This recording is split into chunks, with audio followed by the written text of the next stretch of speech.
Howdy, I'm George Thomas of the Akron Beacon Journal with Marla Ridenour in our upper right corner rectangle, Steve Doerschuk in the lower right hand. Yeah, I'm tired. Right hand square rectangle, whatever, and Nate Ulrich in the left lower rectangle. We're gonna try and process what we just witnessed. Well, not just witnessed. The game's been over for several hours, but the Cleveland Browns go down to the Kansas City Chiefs in a game that they could have won. They could have won if it weren't for offensive miscues in the first half, problems with the defense in the first half, and that's what it boils down to, guys. What do you think? Well, I thought that the Browns had them right where they wanted them when Patrick Mahomes went out midway through the third quarter. I mean, you lose a superstar like that, and I mean, there couldn't be a bigger loss in the NFL. So I think it's obviously a huge disappointment that the Browns weren't able to pull it out with Mahomes sidelined for 3/4 of the second half. That's what really sticks with me. It really sticks with me that Myles Garrett, he was playing through an oblique injury that he said he suffered in the second quarter, and he had a sack to set up that 3rd and 14. Chad Henne runs for 13 yards on a scramble. Then the conversion on the 4th and short on the pass to Tyreek Hill. Just a heartbreaker, and just totally gut-wrenching because the Browns had it all set up with Mahomes out of the game to win this thing, and the defense just could not get that stop and give the ball back to the offense one last time with a perfect amount of time left to get it done. Which begs the question, how do you let Chad Henne run for 13 yards on a 3rd and 14 with the game on the line? Can I stop on the defense for a second? And of course, it's a problem. And of course, Joe Woods' work is going to have to be evaluated, and they're going to have to get new players in the offseason and hope certainly that we were talking about this off camera before we went on here. But of course, they're going to have Delpit and Greedy Williams back next year. But let's go to where the game was decided. And it was squarely in the offense's lap with, what was it, 8 minutes left in the game. The Browns have the ball, trailing by 5, and all you have to do, quote unquote, all you have to do. It's not a monumental task in a playoff game, albeit against an average defense. It's not. It is a monumental task to say, okay, offense, to get to the AFC Finals for the first time since 1989, all you have to do is go score and chew up enough time so Kansas City doesn't have the ball. But I'm putting it squarely on the offense from the standpoint that they had the ball, they left. Somehow or other, they went from 8 minutes all the way down to 4 minutes and gained 10 yards. There was a penalty in there, but it was a really weird circumstance where they only went 10 yards in 4 minutes, and we're in perfect position to make a 3rd and long conversion and then chew up the clock and score the winning touchdown. So I'm putting it on the offense.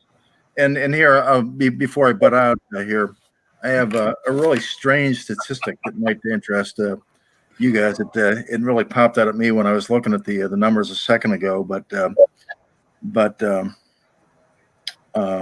Tyreek Hill had a bunch of yards, over 100 on 10 targets, and Jarvis Landry had 20 yards on 10 targets. To me, that's in a way the stat of the game. That one of your really key players. And I was talking about offense, had the chance to go down the field and win the game, but there were some strange things happening out there today in offense. Granted, the defense needs to do better next year. There's nothing stranger than a Rashard Higgins play. I mean, that's I don't know how – I give them credit for coming back from that. Let's try that. Offensively, they came back from that play. That could have buried them. And what impressed me in the second half is they managed to put it behind them and not just make a game of it, but put themselves in a position to win it. But I think if he scores in that play, you're looking at a different scenario right now. We're talking about a win. I definitely agree with you about I thought that was going to really take the wind out of their sails. I wasn't sure, as tough as they've been all year, I wasn't sure they were going to be able to come back from that. But I thought it was interesting about how, Coach Stefanski talked so much about, we tell you not to stretch the ball out when it's going to be a 1st and goal. So obviously there's some blame for Higgins. And I'm with you, Steve, on the Landry thing. 7 catches for 20 yards. I mean, I know he had a touchdown, but that's mind-boggling. And then you got Austin Hooper with 2 for 16. I mean, he's supposed to be a key part of this offense. Good name. He's a helper today. Yeah, so I don't know. I do see your point about the offensive flop. I mean, they're talking on TV about this is the drive of Baker Mayfield's life, and he can't get him past his own 32. I mean, that was so quick, and that rolls back to the defense, Marla, where they have Chad Henne in a quick 3rd down after they punt the ball away, and then couldn't make it up. But it would have just been so much fun, or at least fascination, if not fun. It would have been a world of intrigue that we'd be talking about for a long time if we could have seen how Mayfield would have done with 2 or 3 minutes left with the NFC Championship game on the line. It's just to me, it's I don't know whether it's sad that we didn't get to see that because it was a fantastic season. In realistic retrospect, but I was really looking forward to seeing what he might have been able to do if the ball had been back in his hands. Yeah, I agree, Steve, and I think we just hit on the biggest moments. The defense not getting the stop at the end it needed to give the ball back to Mayfield and company. The last time the offense did have the ball, and then the Higgins.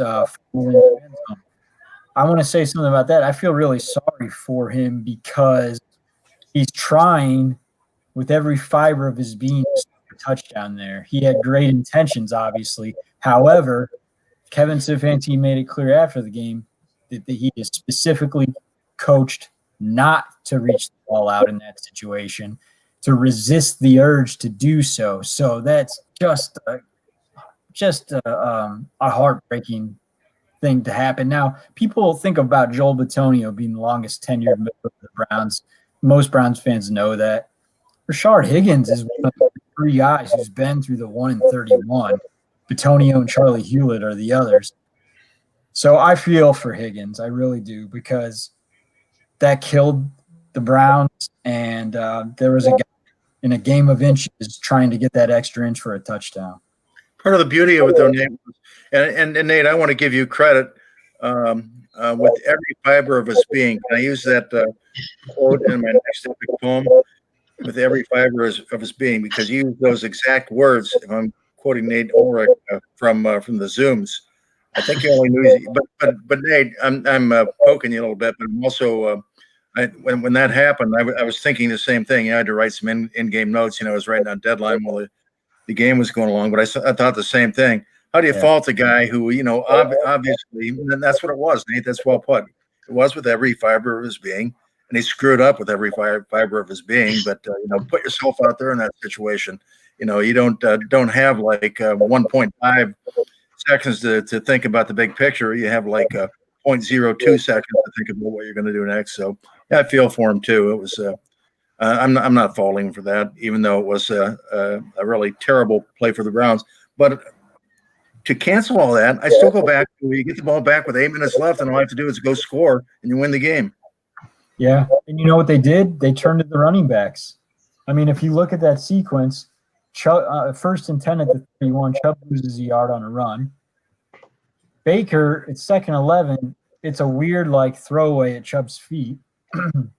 And then the Hunt call was whatever. It went for a short pass to Hunt, only went for 2. Hunt bobbled the ball there. I don't know if he could have made something more out of it if he didn't. He bobbled the ball, and I think Baker got pressure on that play too. So he didn't have time to throw it the way he wanted to, and I don't think Hunt had a chance to run the pattern he was supposed to run, because if you go back and look at that, the middle of the field was open. So give the Chiefs defense credit for blowing that up to some degree. I will say a big disappointment, and of course we just went over how they literally fumbled away a touchdown. But George, when I was looking at your prediction, I think you had the Browns with 17, didn't you? I think you did. Yeah, I think so. I think I had 31-17.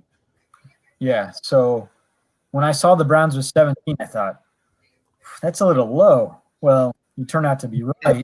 And that's a big disappointment. I mean, because the bottom line is the Chiefs. I picked Chiefs, but I picked them in a shootout. Like I think I had 41-33.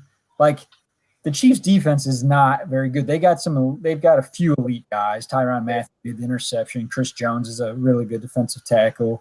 But yeah, whether you fumble away a touchdown or not, to only have 17 points against this defense, I think it goes to Steve's point about the Browns the last time they touched the ball. It's a big disappointment. Now, you heard Marla and George, you all heard Stefanski blame himself in the post game. And Nate, to your point of the Chiefs, I don't know if it's either a not very good defense or just an average defense, but that's what it is. But the Browns early in the game made the Chiefs look like an elite defense, and I think that some of that went to Stefanski's maybe nervousness and ineffectiveness at drawing up the game plan. He got better maybe as the game went along, but there was that. I agree with Kevin. He should blame himself because the Chiefs look like a better defense than the Browns should have made them look like. Yeah. But the Chiefs also got very lucky on defense on these points. Nick Chubb had 2 drops. Both I think were in key situations. And you feel for Chubb, I don't think any of us is willing to cut Nick Chubb right now. But he had 2 key drops. Landry had a pretty important one. And then there was the monster play that went from Mayfield throws a nice almost touchdown play to Higgins to, turns into what it was. But the Chiefs really got lucky with the Browns making mistakes on stuff that Stefanski actually did a nice job of calling up in the game plan. Yeah, they also had 3 left tackles in this game too, so there was a little bit of chaos on the line again. But you're right about Chubb, and I think I was talking to Marla on the phone this past week, and I said how Chubb is such an underrated receiver out of the backfield. So there's the jinx. I wonder is Stefanski maybe kicking himself? Do you guys think? It's jumped out at me too when I was looking at the stats within the last 20 minutes or so. Kareem Hunt, 1 reception, 2 yards. I wonder if Stefanski is kicking himself a little bit about underusing a guy who was a fantastic receiver while he was with the Chiefs in 2018. One opportunity for 2 yards. Well, you didn't even know he was out there until the second half, basically. I mean, that's what I was. It's like mind blown. They didn't target him until 1:52 left in the second quarter. I have it highlighted here. He drew a PI on the play. So Marla's right. They went virtually the entire first half without even going to him. And then he got a carry later. So that was the first time he even touched the ball. That was that was one of the more baffling parts of the entire game. And what would make it somewhat more baffling would be, as we all recall, Chubb was running hard at that point of the game, but Hunt was running like his hair was on fire during the one touchdown series. And when you have that out on the field and you're not using it that much, is a little bit puzzling. Well, I know I admitted on Twitter I was when they weren't running the ball well on the first drive, I was saying it was time to start throwing to the backs. Then they start throwing to the backs and Chubb drops 2. But I still think it was the right time. I'm with you, though. I mean, the Chiefs were showing off their speed, and I thought the Browns were playing like a plodding offensive game to start. I know they wanted to probably play keep away, but I'm with you guys. They weren't really using their weapons very well. I got one last one too. Statistically, but not to get bogged down on stats. This isn't stats. This is remembering that Peoples-Jones made a tremendous sideline catch today, almost reminiscent of the touchdown he caught against Cincinnati. That was his only target in the whole game. So that was another semi-puzzler to me. Did he get called for pushing off, though? Yes, he did, and it was questionable. On another target, he got. It was, yeah, okay, 2 targets count that way. Yeah. I think I don't remember if it was Romo. I think it was Romo. One of those guys did not like. I think Romo did not like that call. I think Romo was very complimentary of Baker,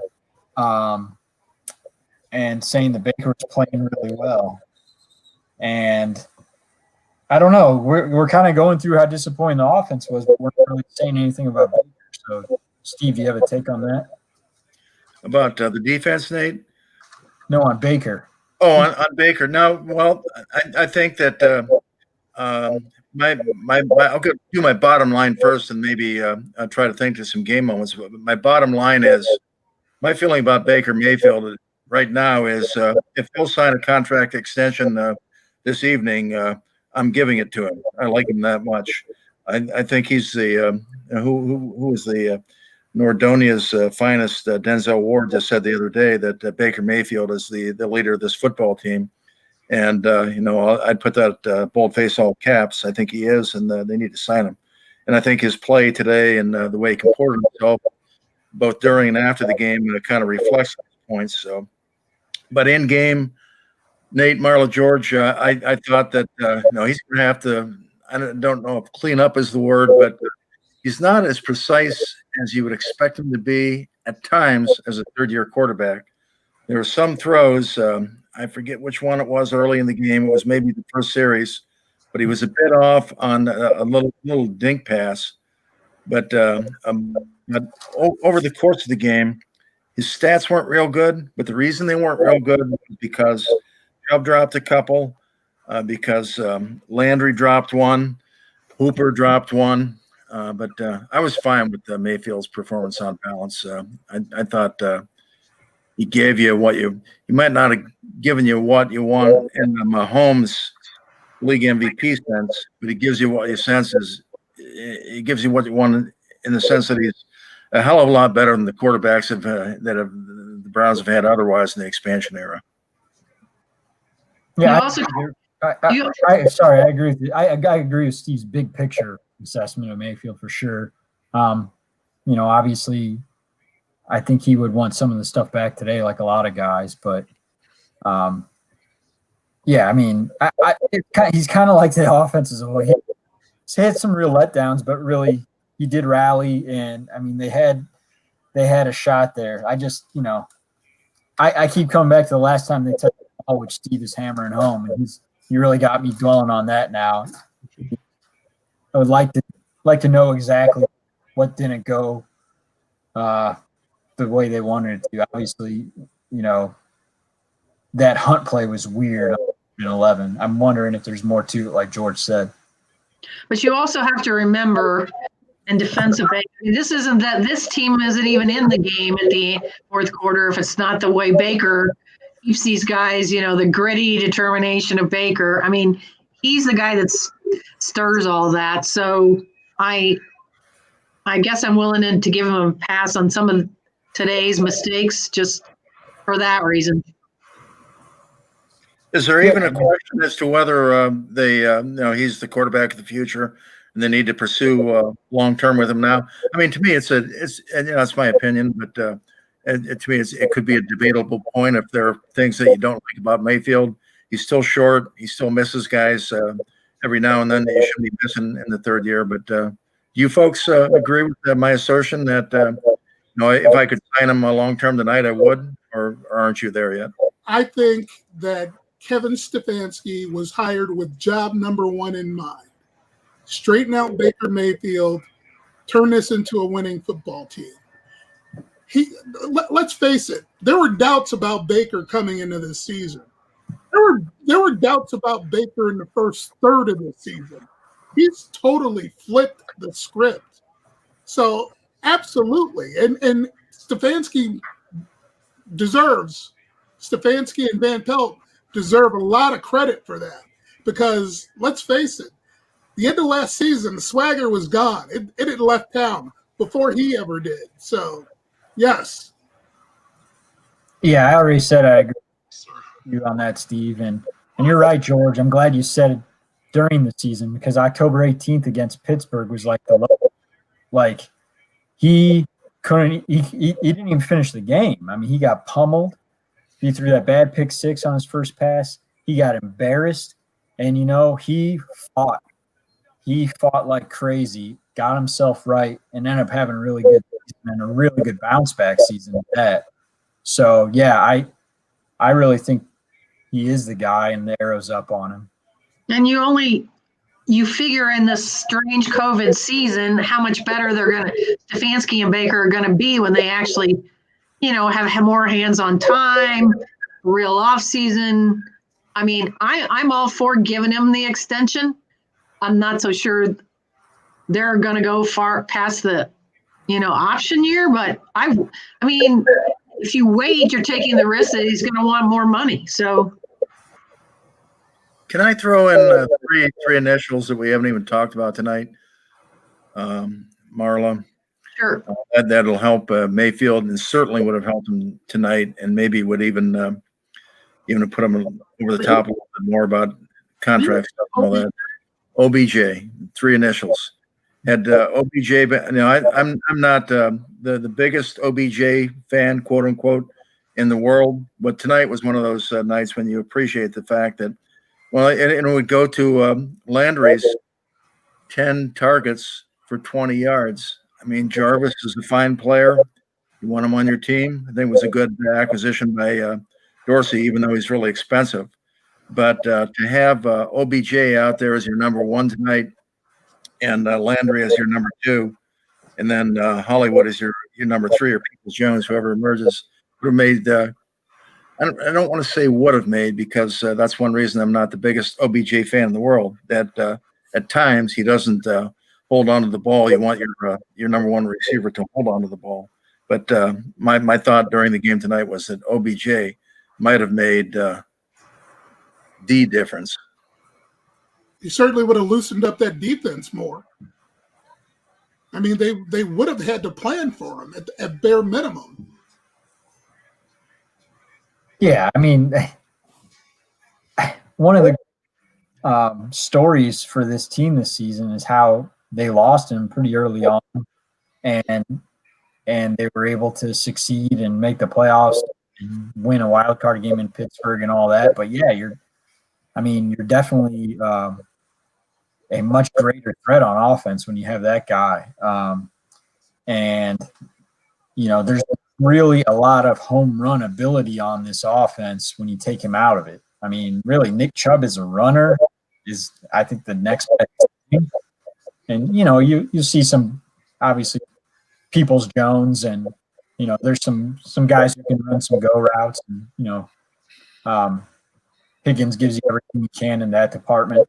But it's nothing like the OBJ experience with a guy who can truly take the top off and worry defenses in that way. And by the way, when it comes to the OBJ thing, they don't make the playoffs with him, because I think he really lifted them to victory against the Cowboys. Game. Yeah. Right. Yeah, and the way it all unfolded, they needed every single win, Well, I just think a game like this against a team with elite offensive talent just showcases that you needed him more.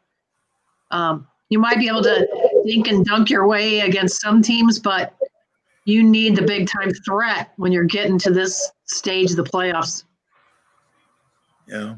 Looking ahead, I think, though, and when you throw OBJ in there, OBJ, Landry, Higgins, Peoples-Jones, Cooper's got to play way better this year than he did in his first year with the Browns. They think he can. They wouldn't have given him all the money. But Hooper, Chubb Hunt, Mayfield in his fourth year, I think, and the offensive line's all back next year. I think they really can have a not just a loaded offense, but whatever the next level up is from loaded and a notch up from that. But I really like the prospects, and of course they'll have to produce. I love the prospects of the offense for next year. Do you guys know what year Njoku is in with his contract? Because if you want to talk about someone who showed up today, yeah, I don't know if he's got another year left. I think he can be unrestricted. Is that your understanding, Nate? Well, they picked up his fifth-year option when they picked up Miles' fifth-year option. So that's right. He was the first rounder, so they could if they wanted to. So he is under contract next season. Yeah. He has a fifth-year option.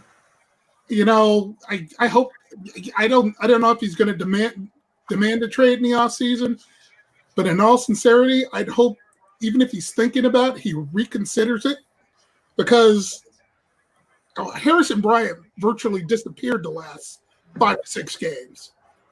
And Njoku showed up in a huge way today. The question is consistency with him, but maybe, just maybe, it's finally there. It's something. I think that was fascinating to me that during the game, it seemed to me that Stefanski, Mayfield, or maybe both of them shifted their confidence, and they gave up on Hooper a little bit because he's dropped too many this year, and Njoku became the de facto number 1 tight end in game tonight, and that's a good point by you, George, to trumpet what Njoku gave him tonight, because I think it was 5 targets and 4 catches tonight, and he had a better game than Hooper did. Yeah, we'll see if he changes his tune. It seems like he'd like to repeatedly let them know that he wants to be a number 1. And if he's not, I mean, I get your point, George. I just don't know if it's gonna work. What's gonna happen? Well, maybe he's earned that status tonight. Maybe not. But I mean, here's the thing: they paid Hooper as the highest tight end in NFL history. So. But I got news for you. If he's going to play like that, you're staying with me for the 5th year. You are. You're going to be on my team. If I exercise that 5th year, you ain't going nowhere. You know, Andrew Berry made a point to say that they weren't going to trade him despite his request, and Andrew Berry stayed true to that. And I think Andrew Berry wanted to set a tone as a rookie GM how he was going to do business. He didn't want to just, relent to the first guy who came along and asked out. Yeah, but Andrew Berry, Nate, with respect to that point, Andrew Berry is also the guy who paid Hooper all that money. Yeah. And the reason I looked up some of these stats today because I'm kind of curious about this particular topic. But halfway through the 2019 season with Atlanta, Hooper was on course to catch 100 balls for 1,200 yards. He was literally was on a Kelsey pace and a George Kittle pace halfway through last year. So that's what they saw. They didn't get anything close to that. But what I'm saying is that they paid him to be that, and I don't think they're going to give up on him becoming that. And that's going to be making it hard for Njoku to stay and fit his ego in the door if he wants to be a number 1. Because I don't think he's going to be. Yeah, that's very well said. And they have the 26th overall pick, George. You going defense? Hell yes. Look, I don't know what Greedy is. I don't know what Delpit is, and he ruptured an Achilles. That's an explosion injury. That's difficult to come back from, because from everything I know about that, athletes who suffer it lose explosion. Listen, those guys, it would be great to get them back. Young guys, right? A couple second-round picks from LSU, but there are no guarantees with those guys. Period. Okay. Linebackers. I think you got to use number 26 on a linebacker, but they're not going to specifically target one position. But I think they need 2 linebackers. Let's not forget either that Olivier Vernon ended up in the second half of the season being the Olivier Vernon they've wanted all along, and he ruptured an Achilles and is a much older player than a Grant Delpit. So logic would tell you that it's a steeper hill for him to climb, coming back from that devastating injury. You very well could see them really being serious in the rusher market. Yeah, and you could also make a case for that, if you're at number 26, you might want a defensive end and to take, his place, or, a cornerback, depending on where Greedy, stands with his injury. I mean, it's going to, but I would be shocked if it wasn't a defensive player. One of the key points to make when we're talking about who they might get next year is that based on this season, the Browns are going to be, you would think, a lot more attractive place to free agents than they were going into this year. So in addition to what they need in the draft, I don't know how that works. I mean, that'll have to play out, and there's a lot of salary cap stuff that they'll have to juggle around. But, I can't imagine that Cleveland isn't twice as attractive a place for a free agent as it was going into 2020. Try 3 times. 4 times? I mean, to the highest bidder. 4 times. Come on. I mean, nobody wanted to come here. Nobody.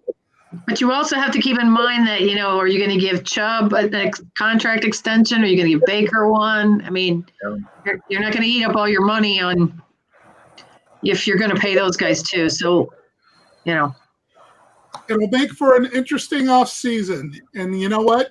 Brown's Twitter has already pivoted to the draft. So, of course, if Chris Olave falls in their lap, I'm still off for that. You and Buckeyes! You and Buckeyes, Marla! You know me. As I sit with my Ohio State fat head behind me. But, they've pivoted to the draft. Eventually, we're going to deal with it. But I think we're all going to work some more and go to bed. I don't know what you guys are up to. I'm going to take care of this video. So with that, we're going to say goodnight. This is the longest one of the season, by the way. We're up to 32 minutes. Yikes. Wow. Well, we're wrapping up a season, too. So, you know what? Read us all. Nate Ulrich, Steve Doerschuk, Marla Ridenour, Beacon Journal, Canton Repository, Gannett Newspapers. We even appear in USA Today once in a while, or usatoday.com, I should say. Find our work. All right. Thank you very much. Hopefully, we'll see you soon. Maybe there's something to talk about around draft time. What the heck? Why not? Thank you. Good night. Good night.